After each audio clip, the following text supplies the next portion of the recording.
Hi, I'm Chris Roberts. I'm the project director of Squadron 42, and I'm sitting here with David Haddock, the lead writer. Hello. And also Sean Tracy, the director of global content, who's overseeing both Squadron and Star Citizen.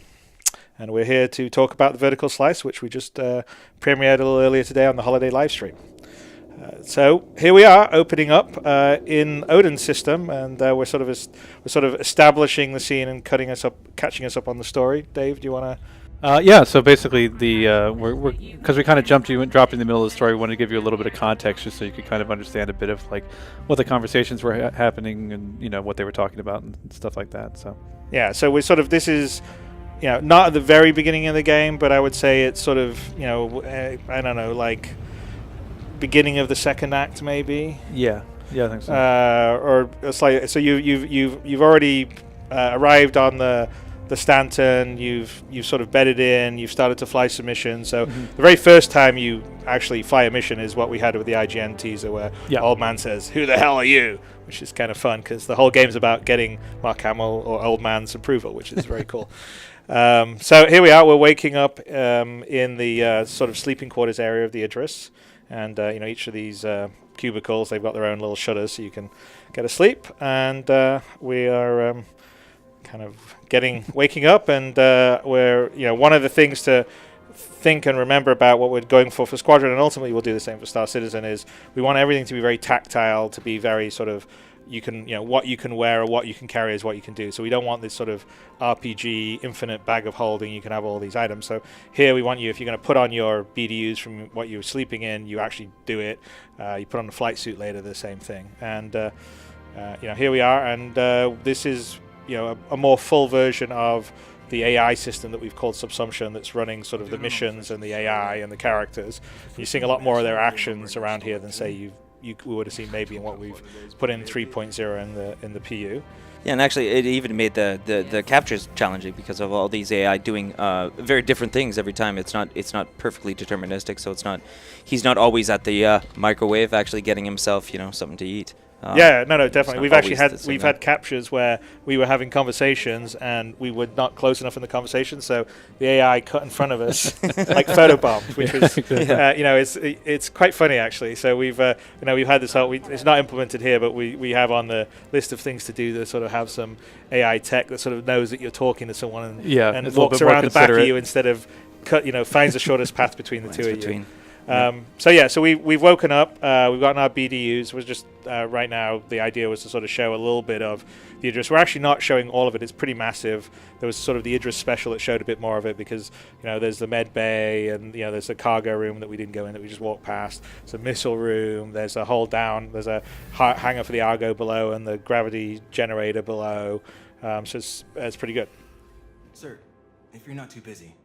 I was wondering about the combat you saw during your last mission. And so here's the first example of sort of our sort of fluid cinematic conversation system. So I'm not sure we really move around here, but you can maybe see it in some of the other parts. We move around, his head will track us, he'll look at us. It's the quality of the characters is cinematic level quality, and there's no difference. So there aren't really any we don't have any pre-rendered cinematics, so we do occasionally we'll take the camera and play out a sequence, but you're actually still present. It's all running in the engine live. Totally. But that's why why Lars looks so good here. I mean, the thing that always strikes me even watching this now, it's interesting seeing the great animation of him talking, but it's actually the pauses in between it when he's listening to you, because it really seems like he's processing what you're saying, which is just fantastic. Yeah, well, no, I mean, in fact, I think if you look at film or everything, it's almost like the reaction of someone tells you much more about what's going on rather than what people are saying. And with the fact that we did this full-on performance capture and facial capture, we're getting all the performance that we're getting on the stage, and you sort of see the subtleties where, exactly, someone's listening to you and you're telling him this, and he's if you pick that other conversation option, for example, he has a little smirk when you make a little bit of a joke on it. That's just it's really interesting. Sure, and maybe to mention too, we've got a bit of, as we walked into the bridge, we got a bit of stutter and these kind of things. So just to remind everyone that this is a live capture off of a gameplay build. We were not faking anything. just because we were going to pre-record this didn't mean we were going to fake or fix time step or do anything that you would you normally do in a game capture just to kind of make everything look perfect, right? Because this is the reality of exactly where this game is at this exact moment. But we've just barely started to scratch the surface on optimization on this particular stuff. If you're playing the 3.0 pre-U, you know that we've been focusing on that level of optimization when you get there. And I would say, yeah, so that's a lot of reasons you'll see variable frame rate during the playback of the this portion of the mission that we're going through. We will. Our goal is to, for a high spec machine, run this at 60 frames a second, and low spec to be at least 30 frames a second. This is actually pretty cool because we're on the Idris, which is it's basically a flying level, inside the coil, which is this volumetric cloud tech, flying around Shuben, Arkan Station. There's a Shuben mining facility, and which is 8 kilometers in size. So just the sense of immersion and scale is pretty cool. And that was Cass Fallon, our comms officer. Yeah. That you have some theories about, Dave? Or no, she's just straight professional. It's just says hello, but then gets back to her job. And so here we are. We're going to head down now off the bridge. And so the bridge has access on both sides, stairs on both, and there's the elevator in the middle that we came up. We walk past, a Marine on guard, and part of the basic subsumption, there's what we call wild lines. So they'll see you, they'll say hello. I think I saw some memes or jokes on Reddit. A lot of lieutenants. So lieutenant. They're very respectful. But we actually have a lot of variation of greetings, and different characters all have their own custom stuff. So, and also, ultimately, it'll be sort of reputation based too. So, the better you're doing, the more people will acknowledge you. Yeah, and if you're not, they're not, or they're curt with you. And so, right there was actually Gunnar Haynes, which we didn't go and see. So he is part of this chapter that you go around, but we kind of felt like, this is already an hour and 6, and we're only doing a portion of what you can do. In fact, the mission we'll do later is sort of one of the optional missions you can do in this area of stuff. And so we sort of felt like an hour or so of gameplay was, we didn't need yet another conversation. But if you're playing it, there's a lot more. So a lot of the characters that you see all talking and doing stuff, this is all systemically driven for a start. But there's a lot of backstory insight. You can, whoever you want to talk to, find out what's going on with them, and really get to know the crew, which is what we're hoping you'll get a real emotional attachment to the crew. The amazing thing too is also, or if you don't, you can just move on to your next mission point. Like there's that again, like it's up to you. You want to get invested, right? Yeah, if you're the type who and likes a good to example, there was a couple engineers sitting outside the engine room, and if you stop, and I've stopped on my playthroughs and sat there and listened, they're talking about Morrow, how he's a genius for coming up with this crazy thing. And then you come in and you see him here. So there's a lot of interchange between the characters, which is quite nice. And you can get right up close to all of them, and they'll all be holding up just like Lars was, just like everybody else was. We've brought, what typically was like a hero level sort of character, and we've spread that out to a quantity that's all just of them, beyond basically everyone. All the characters. And so everybody's a hero. There's no background characters. Yeah, Morrow, he's actually one of my funnest characters. Yeah. And here there's a little bit of tech, so where we're looking around, he can detect. We got this thing that we call spoil tech, and it can give signals to the AI based on where you're looking. Also, if you look at running around here and some of the AI, there's points of interest they go by, and they may glance at the point of interest, glance at you as they go by. So it helps break up the more robotic AI locomotion. And we're still early stages of that, so that's going to get that's going to get a lot better. But we're really focused on trying to make the behavior and movement of the AI as good and natural as possible. So this, as far as we're concerned, is still got a long way to go. There's a lot of subtlety, because it's all about dialing in the subtlety. So we've moved. If you actually go back and look at the Morrow tour and look at this, it's totally night and day. Yes. But we're going to go a lot further, because for us, the goal is to really sort of make what we call a sort of fluid cinematic experience. So it sort of feels like you're in a movie, and it has that sort of sense of drama and has that sense of detail and texture. But you're totally in control, and that was kind of what I was talking about. The cinematics, where even though they're live and we take the camera control away, if you don't want to have that, you can just hit a key and it'll be back to your point of view, and you'll see the actions of the people doing from your point of view. So this would be an example of somewhere you could do this. Right here, we take over the camera cut once we walk in. So this is all gameplay, and you could actually walk into the back of this shot if you wanted to. Yeah. Or you could just go back to your point of view. But we want to have, we've got these great actors, great performances, and you really need to sort of get up there to get it. And to take I think in the performance. in this playthrough we did, you sort of can see moment. I mean, there's a great conversation with Captain White afterwards, where you sort of, you get some texture about his son and maybe some sense of regret. Monologue, and it's and there's a later one with some OMC's prisoners that come in that's really great. So yeah, having the ability to sort of take over the camera to get these close-ups to sort of give you a bit more up-close detail in the story is great, but you can also just cancel out and be just watching this from the point of view we were just seeing there before.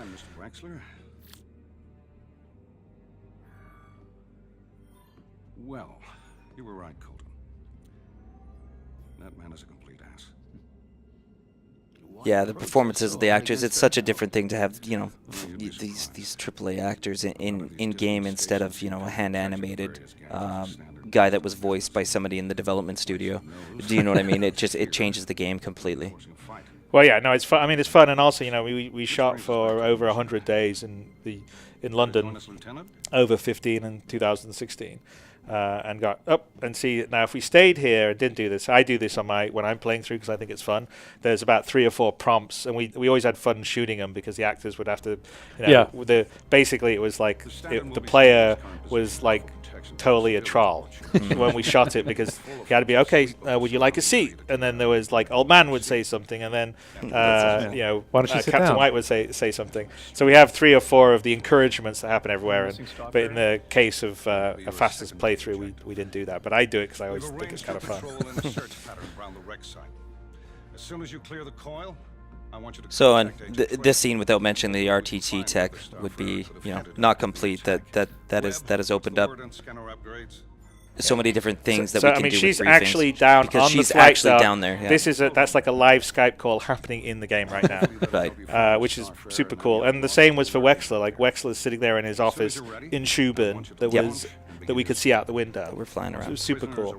So, and here you're in full control. I mean, it just happens to be that we were looking at Captain White, but we could come over here. That's Mark's gonna, or old man as he is in our game, is gonna head off, and he actually, and they all, and everyone that does, we don't cheat in this. They don't like warp. He like passes all the way down, and then and you could follow him. And I've had fun because we have a certain playthrough done, but he actually changes his outfit and gets his helmet on and goes down and gets into a ship. It's cool. It's been good, sir. And we've still got the last 5-10%. Just push these faces, push the characters, push the quality just a little bit further. But that last little percentage will always take the time, and we could do it infinitely. There's people. Yeah, I mean, I think we've got some tech that we're talking about doing on the heads and the faces, where there'll be some additional simulation beyond what we just have captured. And it's meant to be subtle stuff, and all of these things will make be the subtle. muscles and stuff be better. Yeah, it's kind of like skin jiggling on top of the muscles, as well as the blinks. That was some of the things that sometimes called out the blinks. Sometimes the same speed of close as open, which isn't really that real. But when it's a PCAP performance like this, the technology just totally shines. No, it's great. Especially with an actor like this. I love it. It's I mean, crazy. Liam Cunningham's great, and this is a great scene. You really get to, it talks about his son. It's nice, and and we have a lot of these moments with, a lot of the characters in the game, because we had like 350 speaking roles in this when we shot it. Yeah, it was ridiculous. and we I think we basically hired every actor we could hire in London. In London, yeah. There's a lot of good ones, and it was great. That's good advice.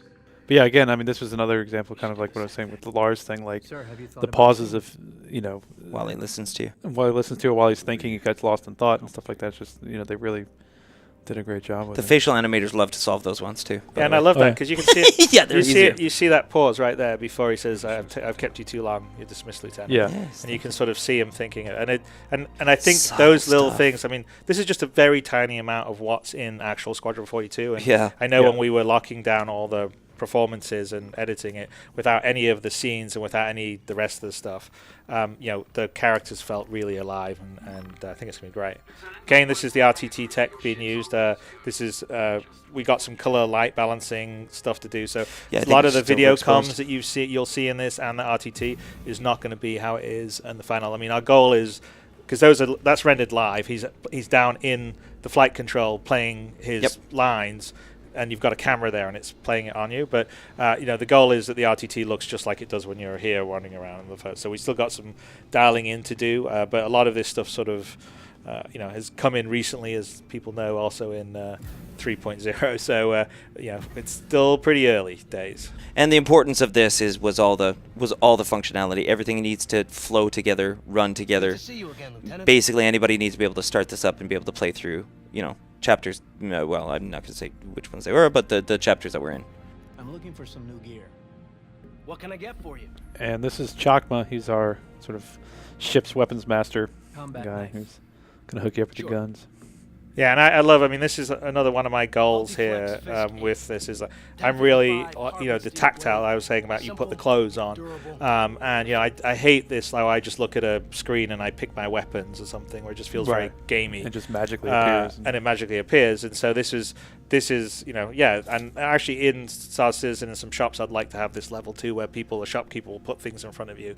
But it's great because he actually picks the weapon out, and we don't select it here, but if we went and said what the bearing P8 AR rifle, he'll go over to, because all the different weapons are on the racks behind him, and he actually takes it from there and puts it down in front of you. But again, in terms of time of this, we decided we didn't want to do too many of the stuff. But it's kind of fun, and you can also come in here, get a weapon, go to the shooting range just across the way, do some practice shooting. I mean, I forgot to mention there's a shooting range and an armory as well on the Idris. I mean, Idris has got so much stuff. So much. It's crazy. I mean, honestly, we got to get the AI crew working for players in the main PU Star Citizen, because otherwise it's going to be a very lonely experience. Your own floating fortress. When we all first saw that animation where he does when he cocks the weapon, puts the magazine in his hands, we're all like, oh, yep, Stephen Bender was here.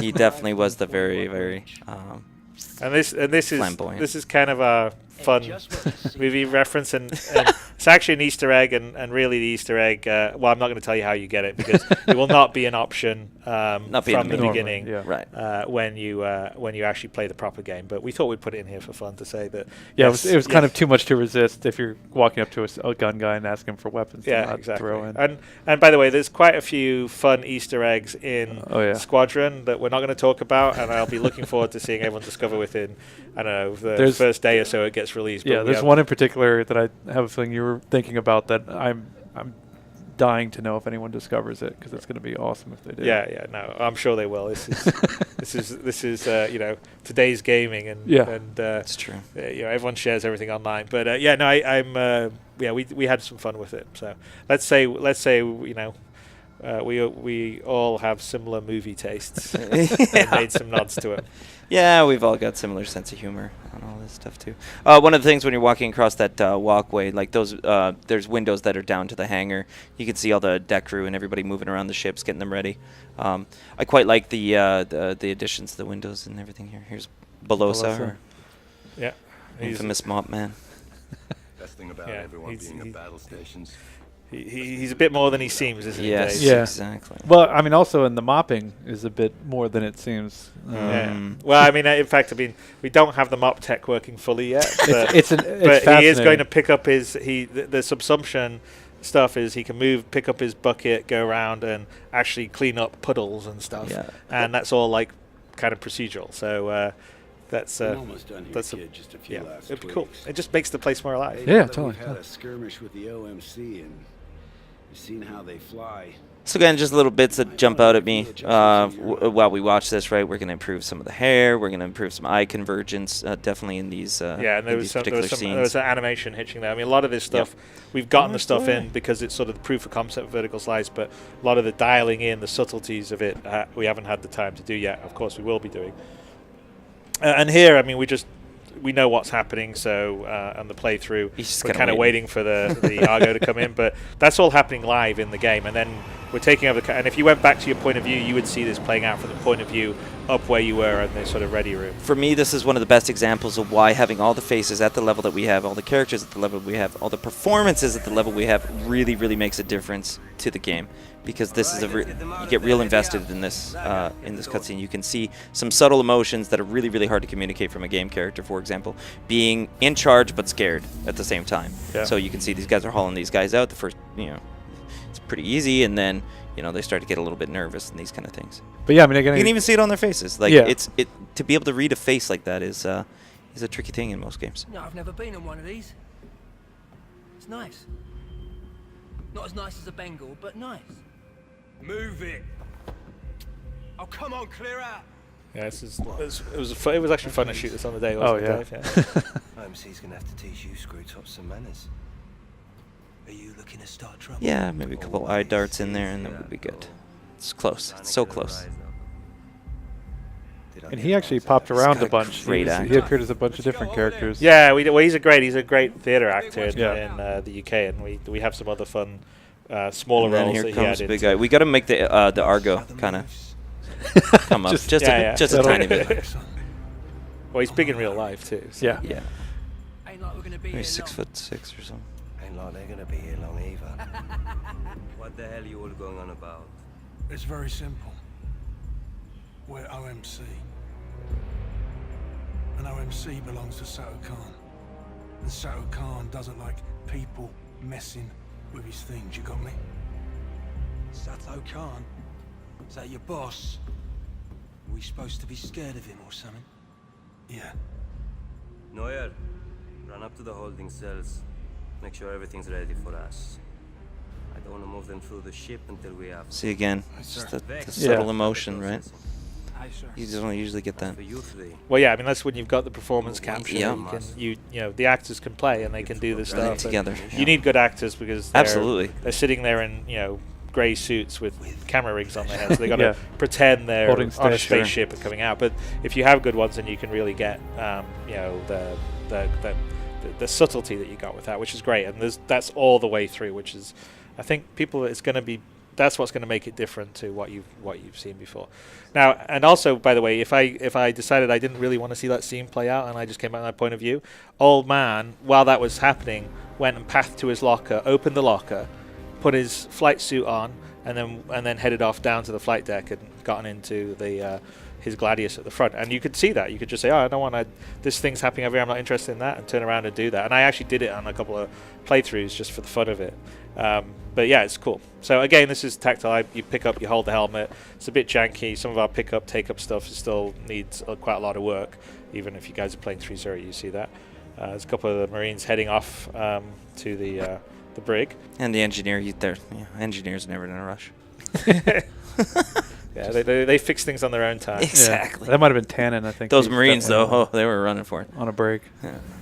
That Tagaka character too. I'd be remiss not to mention that the character team had a lot of fun with that, because typically we try to share bodies and meshes all we can, but with this guy, nope, he was going to have to be a big guy, huge arms, big tattoos, huge neck. It was really fun to make that character. He's the most interesting. Yeah, and I got one to write that a we've done for a while. tattoo doc, which is always fun. Yeah, there was a whole story behind Yeah. the tattoos. Yeah. Like before he was a criminal. And it's great. Like the ones he got on quarterdeck while he was in prison. And Hey, finish the work on your scanner. It should help you track down. And that Sophie's got some great Fly safe. eye rigging that happens. Just again, some of these subtle emotions I'm just not used to seeing on them. So Sophie Wu does a great job of. So we Webster. could. I always, when I do it, I inspect the helmet first because I think that's fun. Nice. And then I put it on, and there's a flip we could do, and then we'll get it. And again, this is another example of, we're in. This is live gameplay. It's sort of trigger because we don't control old man, so we want to sort of show off the fun of that Top Gun launch kind of thing. Yep. Totally. So we trigger that. But if you wanted to not deal with that, you could hit the key and be just sitting here in the cockpit watching it all happen in front of you, rather than the more cinematic stuff that's happening. Sure, and then CTAL calls you from the No. So the ATC either up there? from the point of view here or seeing this, but this we're going for a cinematic feel. So personally, I think this is how I would see it. I think a lot of players would do that. But if you don't want it, you want to be all point of view, then you can have that too. And we still, our sort of space lighting still has a ways to go, like the live sort of dynamic GI that we're working on isn't in quite yet, so that will add a lot to. And also with all the camera cuts we're turning on and off certain lights, we're opening doors, we're doing all this stuff in real time, and again, because it's not in a video, this is all actually in the world right beside the player happening, so there's just a bigger challenge with it.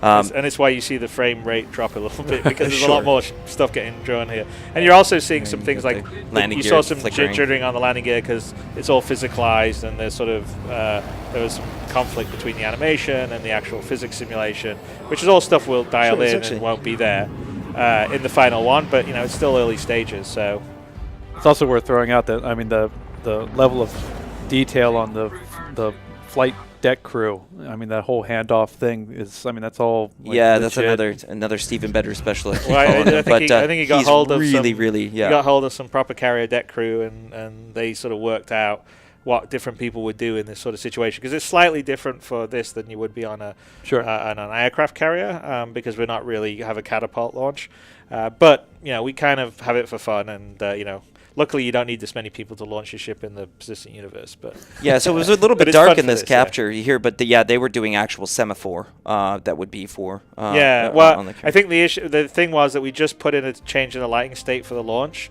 which is this emergency, and it needs a few more lights because you can't see, they look like little Tron guys. You can't see the guys guys telling you what to do, but they're there like giving you the spin your engines up, they do the triangle over them for you to go to hover mode. And then here's us sort of launching, and you can see that's loading a bunch of stuff at the outside. A lot of the exterior of the Idris usually. Yeah. And then we cut out to the third person to show it, and now we're sort of out flying in sort of the outskirts of the coil where Shubin's based. So the coil, do you want to tell us a little bit about the coil? The coil is sort of the remnants of Odin 1. So the first planet in the system got kind of smashed up when the star nova'd. So it sort of created this kind of weird sort of electromagnetic anomaly. So it's just these like massive chunks of like planetary debris and this weird sort of perpetual ongoing ion electrical storm type thing. So it's a very like precarious place to go. And but mining companies like try to risk it because there's a lot of minerals in there. But also criminals use it because it's so dangerous that people won't follow them in there. So it's a very kind of sketchy. Right. And the OMC's base is kind of in the coil. Yeah, so I think the coil, like we were looking about 10,000 kilometers in radius, so about 20,000 kilometers in diameter, about 10 times the size of one of our sort of Earth planets, like it's been exploded, because we scale things down, which is our Earth planet, like an Earth-style planet, would be about 1,000 kilometers in radius. And actually, the tech that's doing this is not a background; it's a full-on sort of volumetric. Kind of cloud tech. Well, you can see the lighting coming through. That's the biggest challenge: is the volumetric lighting through such a structure. And the graphic guys have been working on it quite a lot, and it's still coming along. And it's also early days. I mean, like the issue that we have here is it doesn't handle the scale that we need to go for. The big as I said right now, I think this is maybe about 800 kilometers in radius, not 10,000 kilometers in radius. Yeah. So the further version of the tech will allow us to have different sizes and scales of sort of VDB clouds or whatever. Mm-hmm. And we use this open VDB format, which is sort of it's a voxel format. It's a voxel format that does the sparse. It was actually first developed by DreamWorks to use in the one where they go to the clouds with Jack the kitty. The Antonio Banderas movie. My kids watch it all Puss the in time. Boots? Shrek? Yeah, Puss in Boots. Oh. Puss in Boots, and they go up to the giants land in the clouds. Huh. Anyway, but that was where the VDB was first developed by the team at DreamWorks. But we use it because it allows you to sort of define where the voxels are, and you don't have to have a regular grid for it. Right, and we could run it through our resource compiler in real time. So they export basically a frame from Houdini or FumeFX or something, some crazy level of sim. And I liked it because a lot of people will think this is just a skybox, and actually I think it's right about here that we go into quantum and you actually see the thing's not a skybox at all. It's an actual fully volumetric thing. And I've never seen anything quite so soft in a game. normally when you have volumetric clouds and these kind of things, it's the edges are never soft. You always see this undersampling or lines and some sort of blend. But yeah, it's some of the best I've seen. Yeah, and like I said, for the final one, the much more scale, there'll be ability to have different sizes of it and a lot more put together. So you'll actually have a lot more of it and a lot more activity and a lot more sort of animation in terms of like lightning and stuff going on in the background, and it'll also be different depending That's on. when you really get a good feel. So you for get a it sense there. of that Yeah. will be full volumetric, and it'll allow, because we have this whole progression where there's outside the coil, on the edge of the coil you go deeper, and as you get more deeper it becomes more and more dangerous. It's like going into the eye of the storm basically.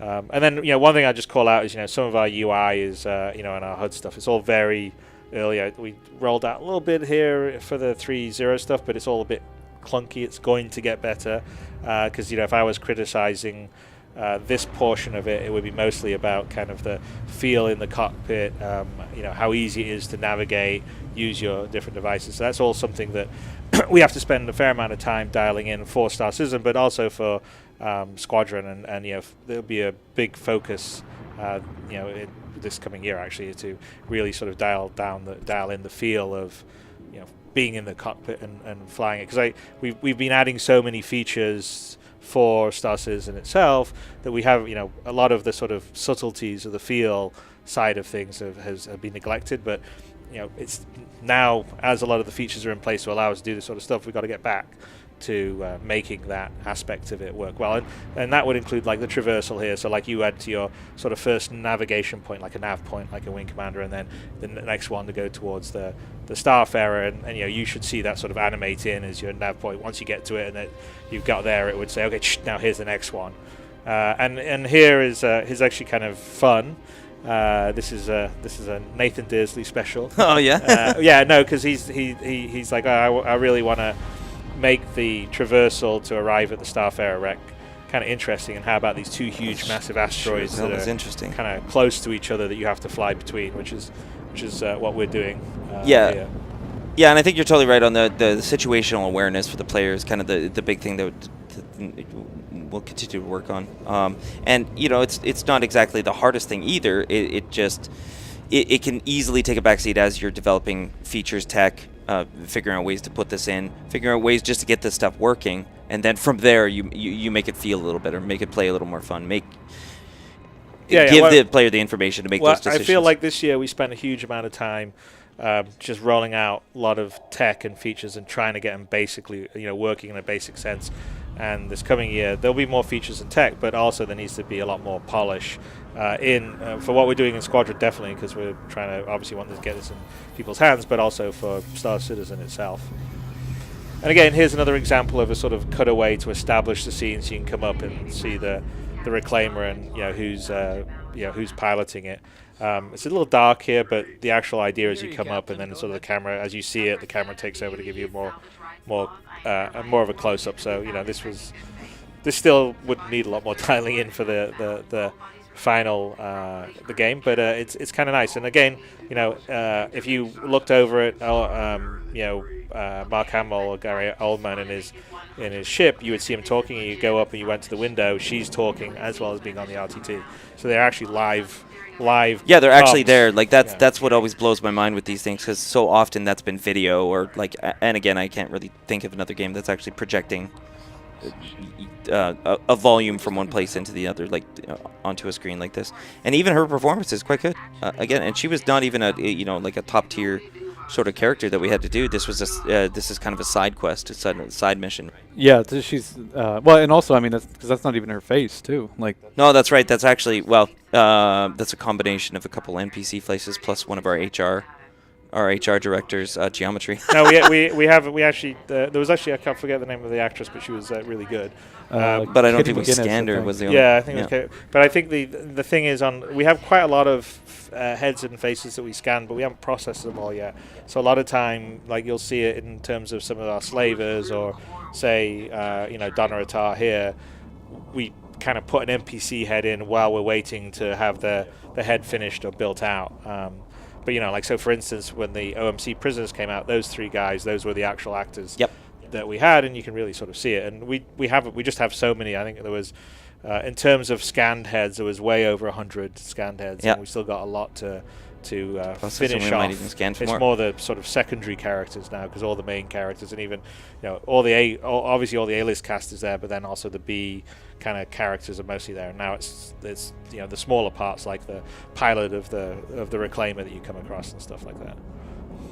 But again, here's where I think the user experience, the UI for the traversal isn't there at the moment, and it needs to be. So the one thing in this playthrough, we kind of know where the points are because we sort of constructed it. Yeah. But from a new user standpoint, you wouldn't really Totally. know. And so that's all sort of detail and polish stuff that we're starting to work on. But the point of the vertical slice was really to put the different elements that you would experience in the game together, All right? the So it's features, like aboard the ship that you're based, interacting with the crew, the sort of emotional side of that, then the flying, then the running around on ground and doing it all fluidly, not having a loading screen or a transition animation or anything like that. So that was kind of that is what the vertical slice is really about to show. But a lot of the detail and the subtlety and the fluidity of it, will get dialed in as we finish off Squadron this coming year. Arkin Station. Shooting base, right? Yeah, they got hit by the old sea. They attacked the station. Cho's performance is quite good too. That place is huge. We were able to stop. I'll start mentioning performances. Everybody's performances. Yeah, well, Happy she's with- yeah, she's a the great actress who actress. plays Trio is really good. She's, I don't know, UK folks probably know her from Poldark. Right. But I think she's we just lucky to have a lot of really great people. Yeah. It's fun. No, I mean, and again, it's like all, whether it's major characters or very, very minor characters, like people really. I feel like people.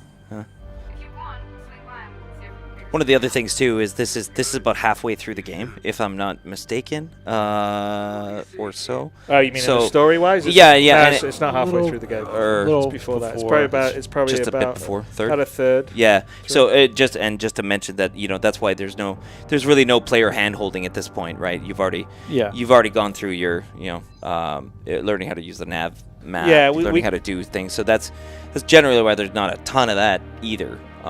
Yeah, no, we But there is still basically readability So what happens is when you first arrive on your posting, which is the UE Stanton, we have a fair amount of missions that you run, and during those missions, we sort of in the game itself teach you how to do things. Yep. Old man sort of coaches you, and you sort of learn all these basics of scanning and traversal and combat, and then by the time you get here, you'll have learned them all. So. That still doesn't excuse the fact that some of our UX and UI can be better, but yeah, we construct it because I hate these whatever you play Call of Duty and you got to go to the shooting range. Like I don't want to go to the shooting range. I want to get into the story. It's a little overt. Yeah. No, and I don't like the overt training. Well, we either. tried There's to a also. great I mean, video we tried to online be a little bit more cognizant of that, where it's like the people will ask if you want help. And if you say yes, then you can do it. Because people have been playing Arena Commander and stuff like that. So it's sort of a unique experience where like they can enter into this game being fully aware how to do things. Everything in the ship. ship. No, it's true. Actually. Yeah, and then so I'd like to point out here one thing that didn't make our vertical slice. We're kind of a little bummed about it. We had a whole sort of scanning. There's a whole radar and scanning stuff that you are not seeing here that almost made it, but didn't, and we kind of ran out of time. But here you would actually do a scan. You would scan these. You would get a readout, and it would actually say, Mercy Gutierrez, and it would actually say that she's 135 years old. Yeah, her date of birth and stuff like that. Yeah, and you're like, well, hang on a second. This is a bit weird. She's flying a Cutlass, and they're doing a patrol pattern. Yeah. But yeah, she's the idea is the slavers have got a jacked IDs and stuff. And the scanning actually in a lot of this here, finding Trejo, and even when we get down onto the planet, because there's an FPS scanning thing where you can sort of do almost a little like the Batman stuff where you can sort of do a scan and analyze where the weak points are. So in a lot of what you see later on, really you would do scanning to figure out some of the stuff. We know like we get a battery from over here or whatever. That's because we sort of know the layout, but that's because the scanning was sort of missing. And the other thing, we have a whole new GPU shield effect that's pretty cool, but I think you don't really see it much. I don't think we saw it here. I think it was in we didn't get it fixed in time to work in the vertical slice, but it will be something that we're coming to Star Citizen like a 3.1, and it'll be in Squadron, and it's very cool because now we have GPU particles. We've got this what we call sign distance field around the all the ships, which conform to the exterior of the ship, so you get actually the proper shape, and we can run particles and they get attracted over it. So when an energy hits on a shield, you can sort of see them spread out over the shape of the ship. It's sort of the thing that you would use in high-end visual effects and pre-rendered stuff, but we can sort of now do it in the GPU stuff, which is pretty good. And I believe this was Robbie Elms, is one of our designers, was piloting. I did tell him that he didn't really follow. We actually don't. The scene with Haynes, he asks you if you got any tips, and one of the things you say, right, Dave, is best pilots conserve their ammo. He is not conserving. He is not conserving his ammo. Firing for effect. Yeah. He is brooming.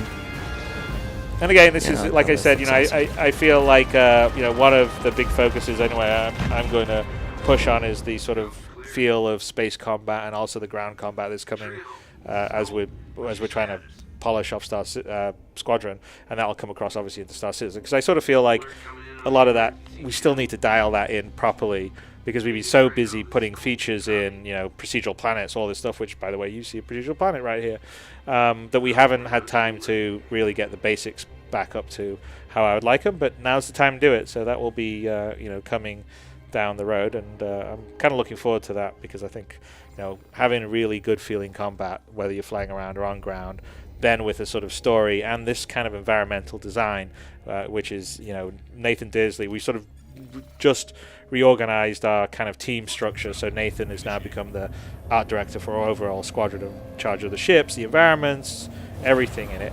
I think it's. You've all known Nathan's amazing ship videos. He's got grand visions. It's going to be great. Definitely. Although I did, the idea here, right, is that we've got some decaying old satellites. Yeah. Because might have gone a bit. And I did say, well, why some debris look like Wally? But I didn't really mean it literally. Why like Wally? So in the final game, there probably won't be quite this much, because I don't know how many satellites this would be. But the idea is it's like 20 Olisars. This moon was a sort of used for sort of chemical production and factory. Yeah, gas extraction. We actually they profiled them in this month's Jump Point. Okay. And is it and toxic? I commented on how much trash was in the atmosphere. Well done, Dave. And the atmosphere is toxic. This one or no? Well, I think no. I think we were. I think it was breathable. Breathable. It was breathable? Yeah, Okay. we wanted to have it breathable.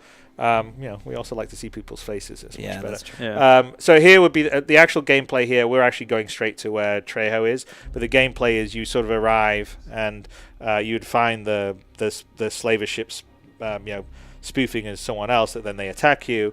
Then once you get rid of them, you've got to look for Trejo. You don't know where she is, and you start to scan, and you're looking for any kind of EM signal or IR signal, and so you sort of slowly work your way through. There's probably some false positives you scan through, and then you'll find her in here, and that's using the scanning gaming mechanic. But again, like I said, that didn't make it for the demo, which is unfortunate, because it was almost there, but it wasn't all the way there, so we can show it. But there'll be more gameplay here where you're basically sleuthing around, because what we want to do is have all these tools, because they'll work great in Star Citizen, the big sandbox, but also in Squadron. It's not just a straight on the rails shooter like you may see with a typical sort of like a Call of Duty or something. You have a lot of kind of more RPG elements. You have some more sleuthy elements, some stealth elements, and puzzles, right? Like you'll see a puzzle will come up here, and it'll be a better puzzle in the final game, because again, we're missing some of our scanning that sort of helps you figure out stuff, but you can pick things up, move things, use them, do all that stuff. And should mention, it's a sandbox puzzle too. So you don't have to fly your ship in here. It's cool that they did, because it looks amazing when you get your ship in here. But you could park outside, you could 0G in, you could take your time, you could go explore the planet, come back. Like there's a lot of again, it's sandbox. It's do it how you want to do it. Solve the puzzle, but solve it in the way that you want to solve it. And as we'll see in the sort of approach to the slaver base from here, they take a very kind of low, stealthy type approach to it, but you could just as easily say, screw it, I'm gonna just fly right at it and just open fire and try and take them head on, and that's a viable way to well, and that's part of. We can talk to it when we get a bit lower, but that's not. That would be in the final game way better signposted, where you get down, you have your options of because the reason why you'd fly low is the slavers have a whole bunch of radar and AA guns set up, which will basically take you out if you're flying too high, so you've got to get low under it. But you can decide, where we land is the back entrance that's shut down. Right. But you could go in the front door and really just go out in a straight all brawling out fight. It's kind of up to you. I gotta mention the rendering here, though. There's the volumetric fog, the new fog tech, the HDR fog tech, plus the shadows, plus the sun, plus the dynamism of the thing moving around. You've got shadows moving, crawling across the ship, and all these kind of things. It's just, again, it's yeah, and nobody again, really takes it this far. Yeah, and it really gives you a nice mood. I mean, and there's a gun there you can pick up. There'll be a bunch of. I think we're going to have a bunch of personal possessions from Treya. We didn't quite go get through a her bit for stuff. this. She's got a blanket. And you can't see here, but it actually says slavers on the back. I don't know why. Maybe it's just how it got crunched when we, created it so it would go on YouTube. But it's a lot more subtlety when I'm playing it on my screen. I can actually see things like. And we're still dialing in the RTT things, especially in the interior of the helmet. So that's now like an RTT projected into the helmet glass. So that's, just move the positioning probably a little bit. It's a little washed out right now. Yeah, and we're actually missing. We got some sort of a first-person glass shader that we're going to use for your visor and your cockpit. It'll be subtle. It won't be as heavy-duty as the glass shader you see from third-person, but it'll give you a slight feeling of being encased in glass, which I think will be useful here because you don't really feel that there's a helmet on here. But we don't want something that will have a big glare or get in your way, so there's a sort of in between it. And I have to, by the way, call out. I mean, we've been playing. We haven't talked about it, but the music. Oh yeah. Jeff Sinelli has done an amazing job, and the music adds so much to the sense of flow in what we've shown here and will be in the game. And we've really approached it with a very sort of filmic. Jeff's a big film composer. Me and Dave worked with him on Outlander, which was fun, but he's done a lot of other things. Most recently, the most recent Pirates movie, and he's worked with Hans Zimmer a whole bunch, and he's got a big long. Did the Pacific, did a whole bunch of other stuff, and it's great. I mean, it's because we've got this what we call this music logic system, which is sort of an evolution of a lot. A long time ago in Wing Commander, there was the Origin FX, which was this idea of the dynamic music. But this is a whole nother level beyond that in terms of being able to sort of move and modulate between different pieces depending on what's happening or what point you are in the story or the mission or whatever. And it's you're kind of sort of hearing it here. And I think that is, again, another element that you may not think of, but it really adds to the sense of place and mood. Oh, that view is just incredible. With this, with the infinite view distance, it's just a different experience. And again, like in a lot of, everybody will be used to this being a skybox or something. And the fact that again, we've gone from the Idris through Shubin through the coil. That's why Sean's going to come to every person's house and remind them while they play that yes, it's not a skybox. This is not a skybox. Yeah, well, I mean that's the thing, right? That's the difficult thing with the. That's what makes all of this harder. Is the scale, and I know people. Oh, well, the frame rate's low right now. We know it's slow, but no one else is trying to update or render or simulate this much stuff, right. And we definitely have solutions to bring the frame rate back in performance. It just takes time because it's a very complicated task, and I have no doubt we'll get there because we have some of the best engineers that are in the industry. But and again, when we were watching this during the show, the same thought hit me as I was just watching it now, where it's like you think back as to where we've come from, waking up in the bunk, and there hasn't been a single load screen. No, which really immerses. It has the effect of really investing you in that moment. Yeah. And anything that pulls you out of it is super duper obvious. And again, you see multiple materials on the ground. You've got all kinds of different gloss. This is I think that's one of the key things here is that idea that everything's fluid, right? So the whole story is fluidly lived out from your point of view, and there are no loading screens, no canned animation while you go to the next level, and that's not something that you normally see in a game, and you certainly don't see it at this level of scale, so I think when you get down and you start to actually play it, that will be one of the things that will make Squadron really special. Yeah, I really like the debris coming down from the atmosphere. That's a fun thing. Yeah, well, I mean, there meant to be these bits of the decaying satellites breaking off and coming down, and then you would sort of get an indication about the AA guns because they're sort of shooting the ones that are getting close.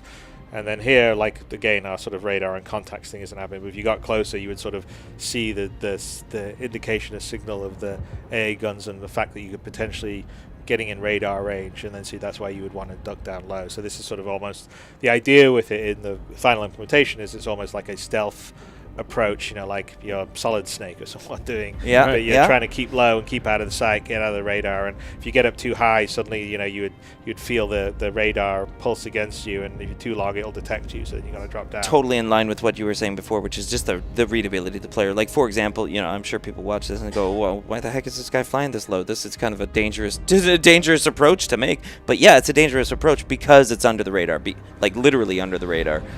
There's AA guns firing. There's these kind of things. So this is a choice that the player will make should they want to approach it like this, not guns blazing and trying to take out a whole bunch of turrets or something like this. So it's definitely something we have to work on in terms of the readability. But again, we just wanted to get it all together so you had a full playthrough experience.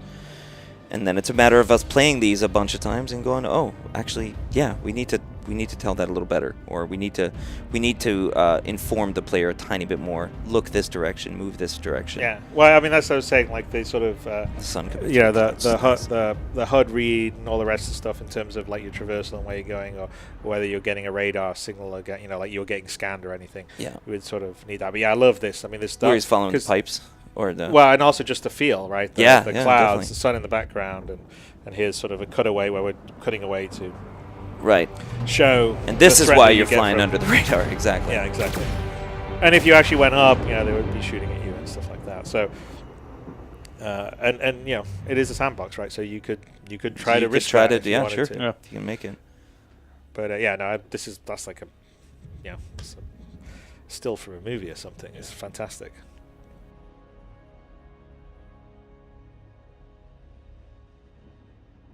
And we didn't really show up, but you have a journal and from Trejo where she sort of called out the different areas. So as you would be coming along to the base up here in a bit, she would have marked the possible entrances. Like, okay, here's the back abandoned entrance. Maybe we can sneak in the back air, which is what we're going to do. Or here's the main landing pad where the slavers are coming in and out. But she's basically downloaded a bunch of her research on the slavers, and then as you're moving around, you can use that to figure out. Yeah, okay, basically, she figured out that this is where they were holed up. So she was trying to plan out assaults. So she was like, you get her notes of basically how she would assault it if she wanted to try different things and stuff. And then once you see the specific things that she's calling out, whether it's the AA guns and stuff, you can access her sort of journal notes about that type of thing and hear commentary. And all the stuff here on the Gainy Moon is all the same technologies that you guys are having in the PU right now. Basically, this is a procedural planet with all the procedural ecosystems, procedural object placement, and like we've talked about before, still we like to be able to allow the designers, allow the environment artists to go in and to hand place this kind of stuff, because in the end, even without the hand placement, you're not going to get exactly like what you're seeing here. This is they've authored this so that the approach crafted, is really nice. I mean, this is crafted plus procedural, so it's a nice thing to combine.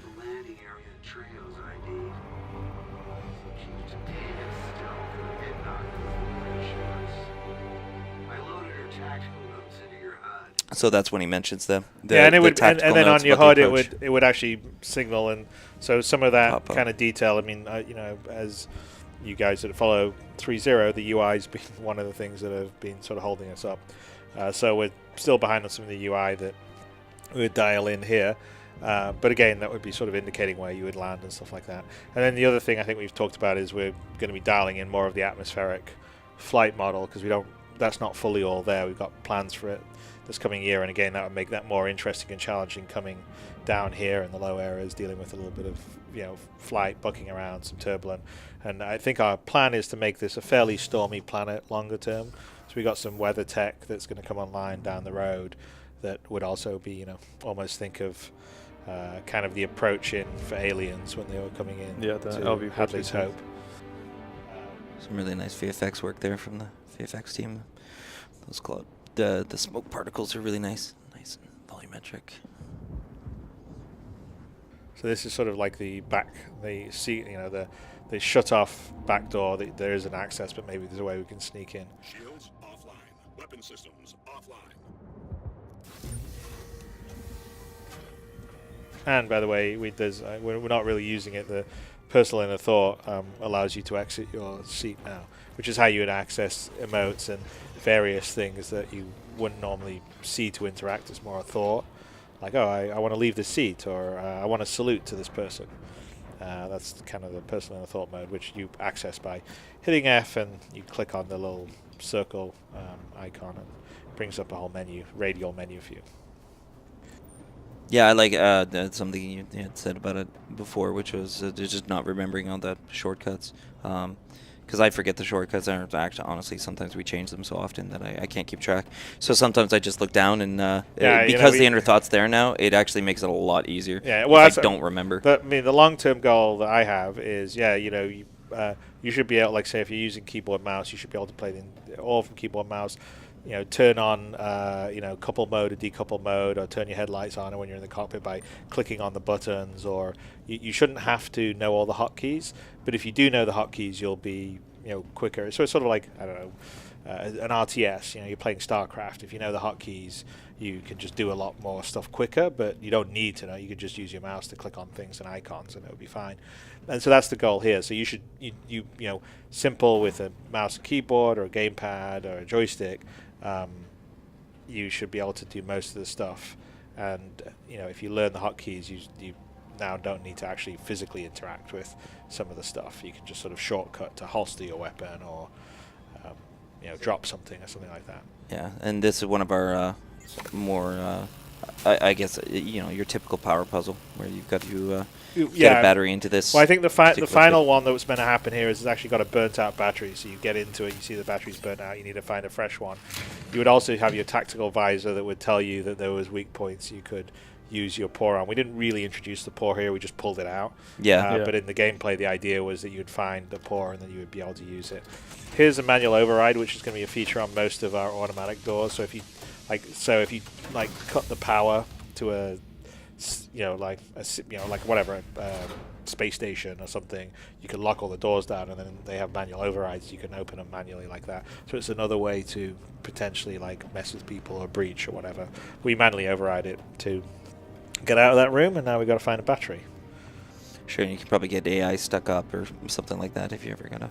So, and I think in the final day this wouldn't be quite as like a walkover, and there's a battery right there on. But yeah, I mean, this would be a puzzle. You'd use your tactical visor, you'd scan around, you'd be looking for an energy source. If you get an indication of that, it'd be a lot more hinting, right? And then there's some power over here. You go there, and then you would take it, and then do what we're going to do now. Because I'm sure watching this fresh, you're like, well, he knows exactly where to go, exactly what to grab, and yeah, it's true, he does. He knows exactly where to go and exactly what to grab, but we'll inform the player a little bit, but not lead him right to it. Yeah. I mean, this is simple things like green doors, red doors, and that kind of stuff. It's still early days as far as dialing all that in. This is, again, vertical slice to sort of indicate how all the systems work together.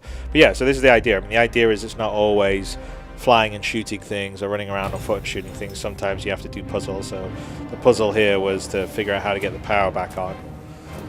Again, you could get the key, go back to your point of view, and this could all happen from your point of view. But we do nice cinematics to show off the great scenes that we have. Yeah, and to give the sense that little player, the player a sense of accomplishment in that moment, right? Because it's a tiny little victory he's just made. So yeah, victory.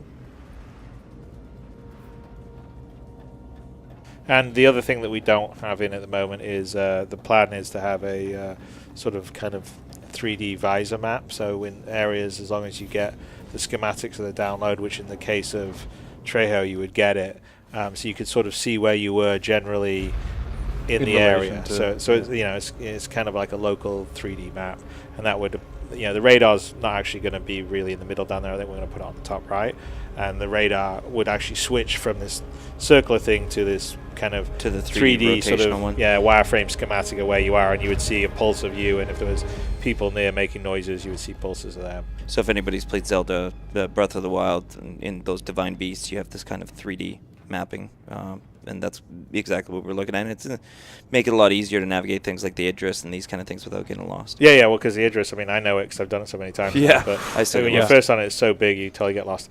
Again, you probably wouldn't just go straight to this panel. You'd actually go to the door. You can't open it because it's on lockdown.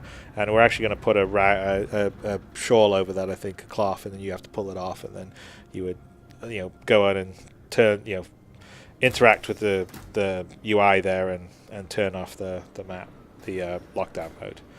And now you've allowed to come out as a sort of side approach into the main chemline facility. And I'm not sure, we used to have someone here that we... Yeah, we used to have a guy shift. that we would take down right Well, here. I think the idea You'd be was when the attracted by shutters open, they get attracted, and they would come into the room, and you'd wait for him, and you should then try to kill him. But I don't know why he wasn't there. He's gone for a little while. He'll probably be back in the future. We still haven't dialed in the full encounters here because the on the foot combat AI is still very early stages. So we've got a lot of the some of the early basic behaviors, but a lot of the subtlety we really want to ultimately push that to be as good as anything else that's out there, maybe even better in combination with some of the more living the life Sims kind of stuff that we have, which you see on the Idris, so it's I'm actually looking forward to having that come into play, because most shooters, when I play them, it's pretty simple stuff. I mean, they start shooting at you, they go to cover, they'll pop out of cover and they shoot. Maybe they go to another piece of cover when the cover gets compromised. Maybe they try to flank you, but not necessarily that much.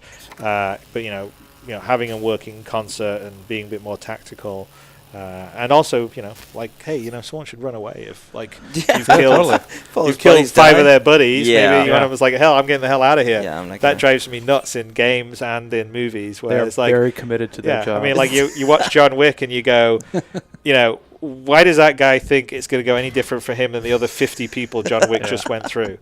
So no, I'd like to try to get a bit more, it'd be fun, a bit more personality. Like some people they're committed and some people aren't so committed. And we'll see a glimpse of it a little bit later on once we the fight pops off. But there was already some nice details that they were starting to get in, where it's people blind firing over the tops of cover. Well, we've got a whole bunch of Steve Bender. I mean, we actually overran the number of animations the engine supported. About a week or two ago. There's over 32,000. Right. So we're gonna. Steve's got so much stuff that we've captured and plans. I mean, I've got no doubt at the end of the day, when we get it all fully dialed in, it'll be a really, really nice experience with all the AI. And before that, great. That was another example of a puzzle where we cut it out and then we carry it, move it around. That's sort of the grabby hands, tactile stuff that we want to get in. And there'll definitely be stuff along that lines throughout the game, and a bit more obvious, because that's the game that if you looked at the approach here, you put your tactical visor on, it would tell you, okay, here's a potential weakness, back entrance. Here's the front door you can go through, and it would sort of mark out on the tactile visor, then you make your decision of how your approach is. Yeah, but again, it's very much up to you how you wanna get in there. So we got some nice takedowns here. Yeah, and again, we still have a whole bunch of dialing in and the locomotion moving and the animation for that. Here we go. It's so dark. Yeah, but you could have just snuck behind the guy, for example, walked in here, but there's no guarantee he's not walking in behind you or something like this. So it's a much better thing. So he talks about the victim. He looked up for maybe half a second there, but this is actually a cryo room. This is where they actually put people to sleep, basically. Yeah, you can see the sort of coffins later on, but yeah, that's basically where the slavers kind of kidnap people. They bring them in here, and then they sedate them and put them on ice, and then go sell them. To the Banu. To the Banu, in this case, yeah. Because slavery's perfectly fine for the So Banu. yeah, here's the guy who I think is doing it right there. You get a very brief glimpse of it, but... Yeah, no, unfortunately this was, I think if... it was really Sean was playing this, we would play it as not as good FPS players. This is like someone going, okay, I'm going to take everyone out right away.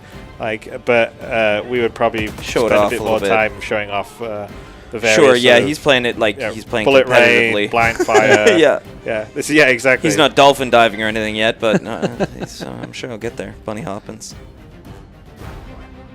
But that's a very, very quick bit of combat here, and like Chris is saying, the AI is still getting worked on. A lot of it is like readability sort of things. So like those guys should be yelling out from behind cover, I'm in cover, or reloading, or he's moving out to the right. Well, they actually do have some of that. Yeah, they get killed within about 2 seconds. Yeah, you're not hearing it. There's some of the poor victims. You gotta throw some beer in there too. Yeah, and a lot of this, I mean, there's a lot of, it's not all fully in here, but there's a lot of sort of implemented triggers. If you went there, you look at it, you'd say something, or you can Trejo's notes, and later on, once you've rescued Trejo, you go and sort of clear out all the slavers, and she helps you, and she has a lot of comments on everything as it comes along.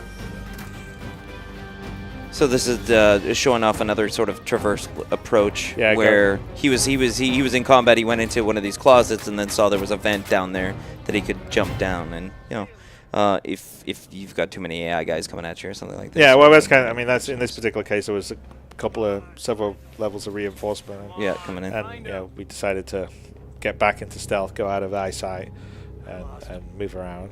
And so yeah, again, they're this still is looking that. for him, Yeah, it's the Stay alert.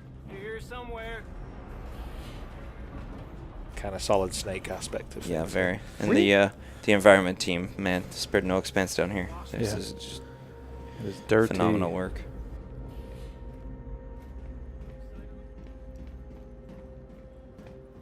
Keep For some reason, he doesn't hear this door open behind him, but Let's listen to music.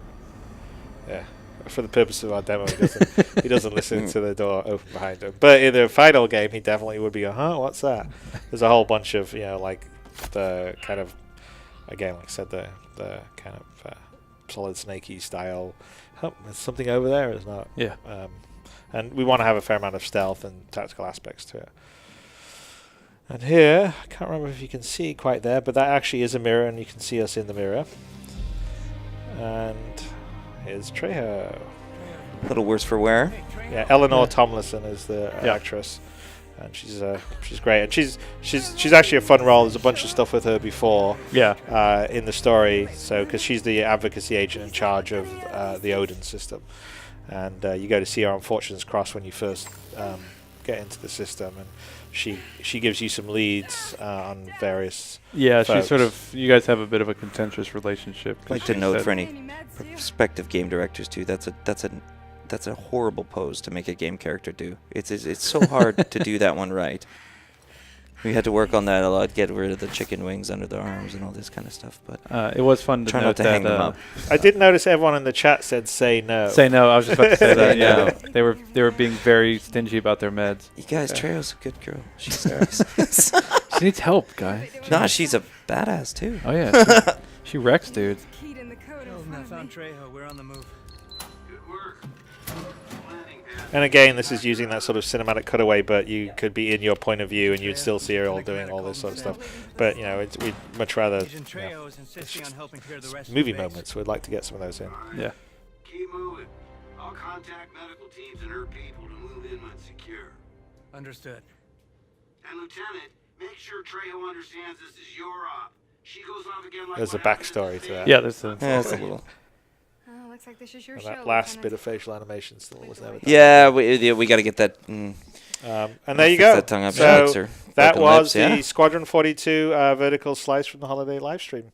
Thank you very much for listening to us ramble on about it. I hope you enjoyed it. And thanks for your support, everybody. Dave, you want to say anything? No, thanks for watching and hope you enjoy it and can't wait to show you more. Yeah, same here, and just thanks a lot for supporting us and letting us work on this fantastic project. Okay, well, it's that. All right. So thank you very much, and have happy holidays, everybody. Happy holidays. Bye.